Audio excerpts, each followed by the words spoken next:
Olá, mais uma vez, queridos colegas, amigos da psicanálise, alunos, analistas em formação e todos que insistem em habitar esse espaço de escuta quando o mundo lá fora só pede performance e scroll infinito. Vamos mergulhar mais fundo no primeiro eixo, a clínica do excesso, porque esse é o sintoma que nos atravessa mais diretamente em 2026. O ano em que o pornô já não é exceção, mas o novo normal para quem ainda tenta sustentar um desejo próprio no meio do ruído algoritmo. Byung-Chul Han continua sendo o diagnóstico mais afiado do nosso tempo. Em A Sociedade do Cansaço e em ecos que reverberam forte até agora, com discussões recentes em 2025 sobre a sociedade do desempenho como autoexploração radical.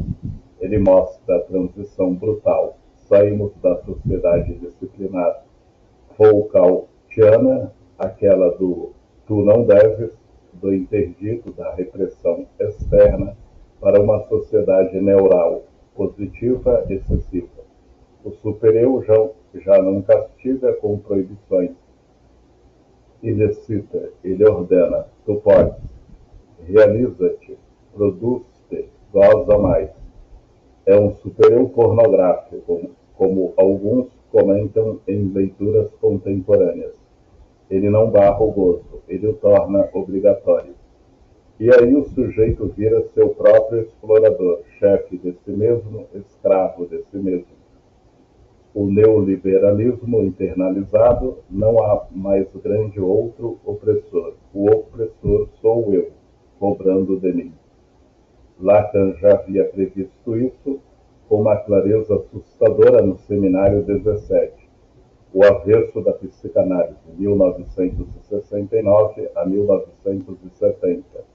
Ele nomeia o discurso capitalista como o quinto discurso, aquele que faz o sujeito circular sem resto, reduzido a objeto a de si mesmo. No discurso capitalista, o agente é o capitalista, S1, barrado, o mestre sem mestre. O outro é o proletário, trabalhador, como saber, assujeitado. Mas o produto é sempre mais gozo, um gozo sem limite, sem castração. Lacan diz, o capitalista explora o gozo do trabalhador, mas o truque é que o sujeito moderno explora o próprio gozo. Não há mais renúncia pulsional freudiana, há imperativo de gozo. E o pornô é exatamente o ponto em que esse gozo excessivo rebate no real do corpo. O esgotamento não vem da falta, vem do excesso. O sujeito não aguenta mais gozar sem parar. Freud, em Além do Princípio do Prazer, de 1920, já nos dava a pista decisiva. A compulsão à repetição não obedece ao princípio do prazer, ela vai além. É demoníaca, como ele diz. Não busca prazer, busca descarga, homeostase zero, retorno ao inorgânico. Mas hoje, essa repetição é performática. Stories que se sucedem, métricas que sobem, likes que nunca bastam. O sujeito repete a produção de si mesmo, porque parar significa enfrentar o vazio que ele próprio cavou. Separar o que resta, o real da falta, que o discurso capitalista promete eliminar. Mas a falta não se elimina, ela retorna como pornô, como colapso, como depressão, que Rand escreve, não como melancolia clássica, mas como exaustão de quem foi muito livre, muito ativo, muito conectado. Na clínica, vemos isso o tempo todo. Pacientes que chegam dizendo, não aguento mais, mas que não param. Eles produzem, postam, trabalham, se exibem. E o sintoma é o corpo que desiste. Não é depressão por perda, é esgotamento por excesso de positividade. Como Han atualiza em ecos recentes, o perigo não é mais a repressão, é o excesso. E Lacan complementa: esse excesso é gozo sem borda, gozo que não passa pela castração simbólica. Então, o que faz o analista nesse cenário? Não oferece mais prazer, nem mais desempenho. Oferece a possibilidade de uma parada, não a paralisia depressiva, mas uma pausa que permita ao sujeito reencontrar a falta como motor do desejo, porque o desejo, para Lacan, nasce da falta, o gozo excessivo ataca. A clínica do excesso é, portanto, uma clínica da escuta do não que o sujeito não consegue dizer a si mesmo. É sustentar o tempo lógico para que o imperativo mais encontre um limite, não imposto de fora, mas advindo do próprio sujeito. E aí o desafio, em 2026, quando o algoritmo já sabe o que você vai querer antes de você, como criar furo nesse circuito fechado de gozo. A psicanálise responde, escutando o que não se diz. O silêncio entre os posts, o vazio por trás das métricas, porque o sujeito não é o que performa, é o que falha na performance. E é aí que o desejo pode renascer. Queridos, esse eixo não é só teórico, é o que atravessamos todos os dias no setting. Quem quiser partilhar um caso, uma leitura, uma dúvida sobre como lidar com esse super-eu positivo na transferência, pode fazer seus comentários. Vamos agora ao segundo eixo, o corpo como palco do inconsciente. Esse é um dos temas mais urgentes da nossa clínica contemporânea, especialmente em 2026, quando o corpo não é mais só o suporte do sujeito. Ele virou o último palco onde o real pode ser inscrito, quando o simbólico social se mostrou precário demais para conter o gozo ou a angústia. Freud, lá em 1895, nos estudos sobre a histeria com Breuer, já via nas conversões histéricas a linguagem do corpo quando a palavra faltava. A paralisia, a anestesia, os globos histéricos eram significantes corporais, cifrados que falavam do conflito recalcado. O corpo se tornava o palco, onde o inconsciente se representava dramaticamente, porque o simbólico não dava conta de simbolizar tudo. Mas hoje, o repertório mudou. Não vemos tanta conversão clássica da histérica vitoriana. O que explode na clínica são transtornos alimentares, anorexia, bulimia, compulsão alimentar, coaching, automutilação não suicida, BUD, dismorfia, transtorno dismórfico corporal, cirurgias estéticas em série, intervenções que prometem corrigir o que o sujeito vive como falha insuportável na imagem. Lacan, no seminário 11, os 4 conceitos fundamentais da psicanálise, 1964, nos dá a chave mais precisa. O corpo é o lugar onde o sujeito faz signo do que não pode dizer. Não é só imagem especular, do estágio do espelho. É o corpo pulsional atravessado pelo gozo, pelo real que escapa à simbolização. Quando o outro, o grande outro social, familiar, cultural, deixa de oferecer bordas suficientes, o sujeito recorre ao próprio corpo como último recurso de inscrição.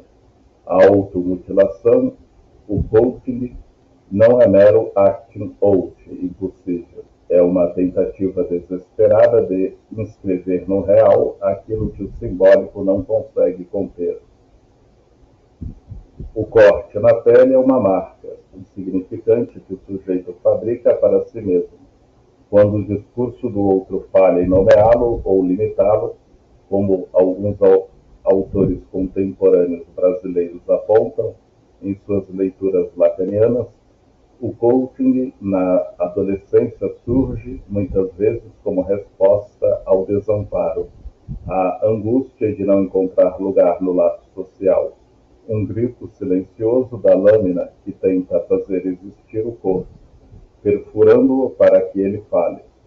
Nos transtornos alimentares, o corpo vira campo de batalha contra o gozo materno ou contra a incorporação do outro. Há leituras psicanalíticas recentes que ecoam isso. Na anorexia, o sujeito recusa o alimento como recusa radical do desejo do outro, muitas vezes materno, tentando sustentar um corpo vazio sem excesso. Você poderá vomitar até o infinito, mas não conseguirá retirar sua mãe de seu interior. Frase que circula em textos clínicos contemporâneos, capturando essa impossibilidade de expulsar o objeto incorporado. Na bulimia ou compulsão, o ciclo de ingestão e expulsão repete a compulsão, a repetição freudiana. Busca-se a descarga, mas o gozo retorna sempre. O corpo não é mais palco da conversão simbólica, é palco de um gozo que se inscreve diretamente na carne, porque o nome do pai ou sua função limitadora declinou, deixando o sujeito à mercê de um excesso sem borda. E a bug dismorfia. Aqui o espelho especular lacaniano se torna torturante. O sujeito vê no corpo uma falha que ninguém mais vê. Ou que o algoritmo das redes sociais amplifica. As cirurgias em série são tentativas de corrigir essa imagem ideal inalcançável, mas cada intervenção só reforça a inadequação, porque o real do corpo resiste à edição perfeita. Na contemporaneidade, com filtros, redes e cultura da imagem, o corpo como palco ganha uma dimensão nova. Não é só o inconsciente individual que fala, é o inconsciente coletivo do capitalismo da imagem que exige um corpo sem falta, sem real. Na clínica, vemos isso diariamente. Pacientes que chegam com o corpo marcado, cortes escondidos sob mangas longas, ossos visíveis, narizes refeitos pela 10ª vez. O analista não interpreta o sintoma como sinal de doença a ser curada. Escuta o que o corpo está dizendo quando a palavra cala, porque como Freud já sabia e Lacan radicalizou, o sintoma é a única verdade do sujeito. O corpo contemporâneo não mente, ele grita o que o discurso social não quer ouvir. A precariedade simbólica, o gozo sem limite e a falta de borda. O que faz o analista diante disso? Sustenta a escuta sem apressar a simbolização. Deixa o tempo lógico para que o sujeito possa, talvez, transformar essa inscrição no real em algo que suporte o desejo, em vez de repeti-la compulsivamente. Porque o corpo, quando vira palco do inconsciente, não pede remoção do sintoma, pede que alguém ouça o que ele escreve. Queridos, esse eixo toca o cerne da nossa prática hoje. Quem tem um caso clínico que ilustre isso, uma leitura que é crescente ou uma dúvida sobre como manejar o silêncio do corpo na transferência, pode escrever nos comentários.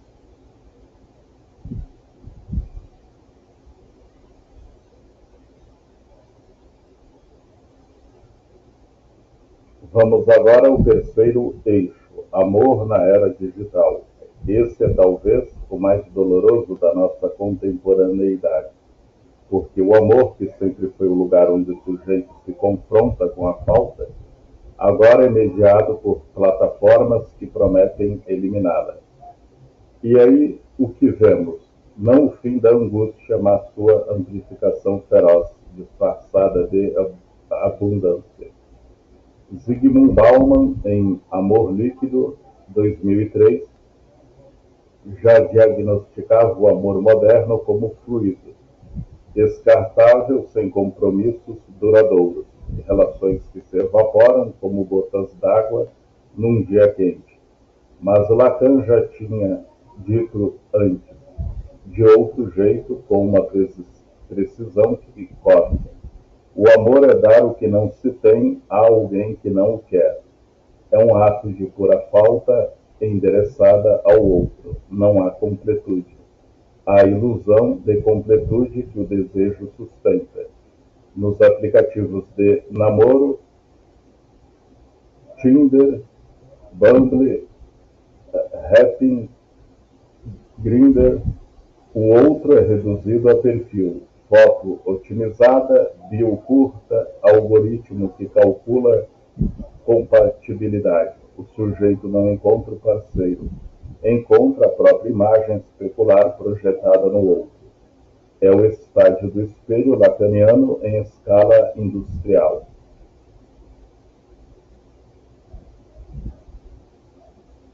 Swipe left, para rejeitar o que não reflete o ideal do eu. Swipe right, para consumir a promessa de que alguém perfeito está ali. A angústia de abandono é feroz porque o laço é projetado para ser descartado.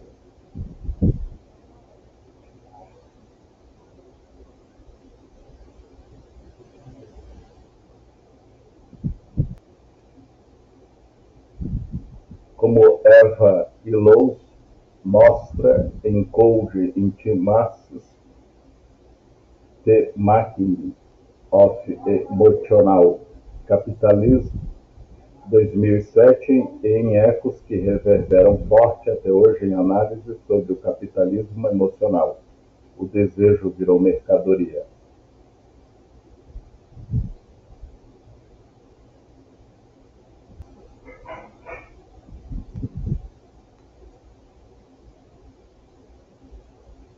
Illouz descreve como o capitalismo transforma as emoções em capital.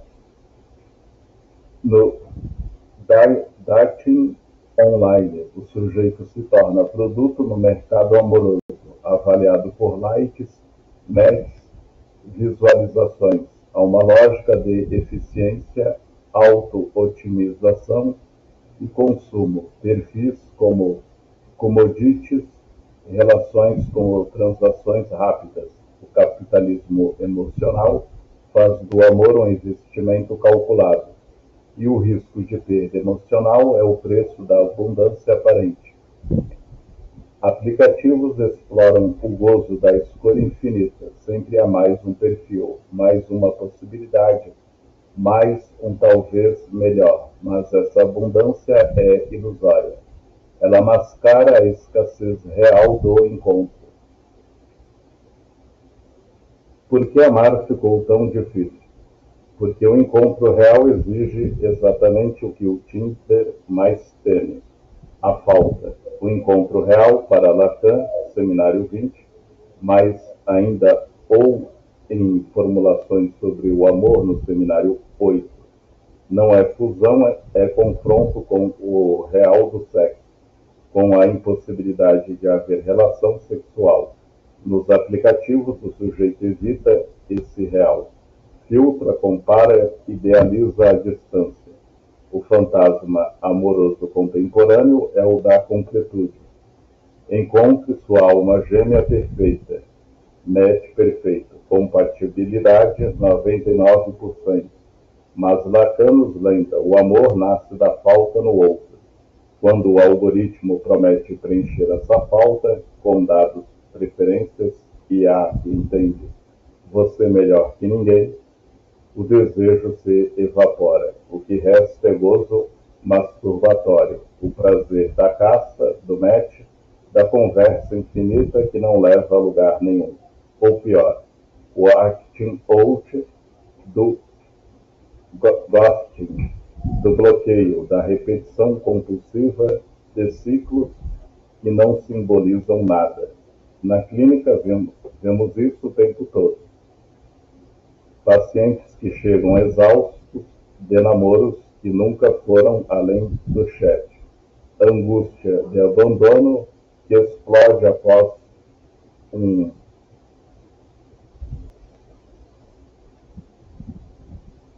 unfollow, narcisismo ferido por rejeições que parecem pessoais, mas são algorítmicas. O sujeito digital ama a imagem de si projetada no outro, não o outro em sua alteridade incômoda, com corpo, cheiro, falhas, como algumas leituras psicanalíticas recentes apontam, em textos sobre dating, aplicativos de economia libidinal. O aplicativo permite envolver-se com o desejo sem confrontar a angústia do encontro encarnado. Ele responde ao imperativo contemporâneo de ser um sujeito gozante ativo, sem o risco do real do corpo do outro. Mas o preço é alto. Solidão na hiperconexão, vazio após o pico de dopamina do match. O que o analista pode oferecer nesse cenário? Não soluções rápidas nem perfis melhores. Oferece a escuta do que não se diz no chat, a falta que o Swift tenta apagar, sustenta o tempo para que o sujeito possa, talvez, atravessar o fantasma da completude e encontrar no real da transferência um laço que não seja descartável, porque o amor, mesmo na era digital, continua sendo o que Lacan dizia, o encontro com o impossível. E é aí que o desejo vive. Queridos, esse eixo dói porque é o nosso.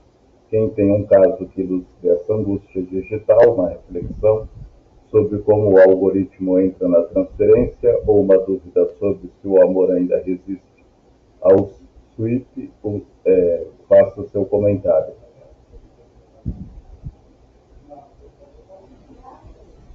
Vamos agora ao quarto eixo, parentalidade e novas configurações familiares. Esse é um dos temas que mais nos interrogam na clínica atual, em 2026, ano em que as famílias se multiplicam em configurações que Freud mal imaginaria. Mas Lacan já pressentia como sintoma de uma época em que o simbólico vacila. Para Lacan, a função paterna nunca foi o pai biológico de carne e osso, era o nome do pai, o significante que introduz a lei, que separa a mãe da criança, que barra o gozo materno absoluto e instaura a castração simbólica. No seminário 3, as psicoses, no quinto, as formações do inconsciente, e especialmente nos textos dos anos 30, como os complexos familiares, Lacan já diferenciava o pai real, o pai imaginário e o pai simbólico. A função paterna é o operador que permite ao sujeito se inscrever na ordem simbólica, aceitar a falta e desejar. Hoje essa função está em crise profunda, não necessariamente por ausência física de pais, muitos estão presentes, mais do que nunca, mas porque o discurso dominante dissolveu a autoridade simbólica. O patriarcado declinou socialmente, como Lacan já apontava em 1938. O declínio do imago paterna abre o campo da psicanálise, mas também expõe o sujeito a um real sem borda suficiente. Na contemporaneidade, com famílias monoparentais, homoafetivas, recompostas, multiparentais, via reprodução assistida, adoção, coparentalidade, o que vemos é uma multiplicação de figuras, mas nem sempre uma multiplicação de funções simbólicas. Autores lacanianos recentes, em teses e artigos brasileiros dos últimos anos, discutem isso abertamente. O declínio não é da função em si, ela pode ser exercida por quem encarna o significante da lei, independentemente do gênero ou biologia, mas de sua incidência social. O discurso capitalista científico, aliado ao materno contemporâneo, muitas vezes hiperprotetor ou performático, tende a suprimir o terceiro separador, o pai ou a função paterna. Vira opcional, descartável, ou reduzido a provedor afetivo sem autoridade. E aí o sujeito criança fica exposto a um gozo sem limite, sem a castração que estrutura o desejo. O Winnicott, por outro lado, nos dá o contraponto com a mãe suficientemente boa. Não a mãe perfeita, mas a que responde às necessidades do bebê de forma adaptada, gradual, permitindo a ilusão de onipotência inicial e depois a frustração criativa. O Winnicott enfatiza um ambiente facilitador, a mãe devotada comum que segura sem sufocar. Mas hoje, em vez de mães suficientemente boas, temos pais e mães suficientemente conectados no celular. O holding winnicottiano é interrompido pelo scroll infinito. O olhar da mãe para o filho compete com a tela. Estudos e reflexões clínicas recentes ligam isso diretamente aos sintomas infantis. TDAH diagnosticado precocemente, ansiedade generalizada em crianças pequenas, mutismo seletivo, comportamentos opositores ou regressivos. Esses sintomas não são defeitos cerebrais isolados. São mensagens endereçadas ao laço familiar, como Freud via nos sintomas infantis desde os primórdios.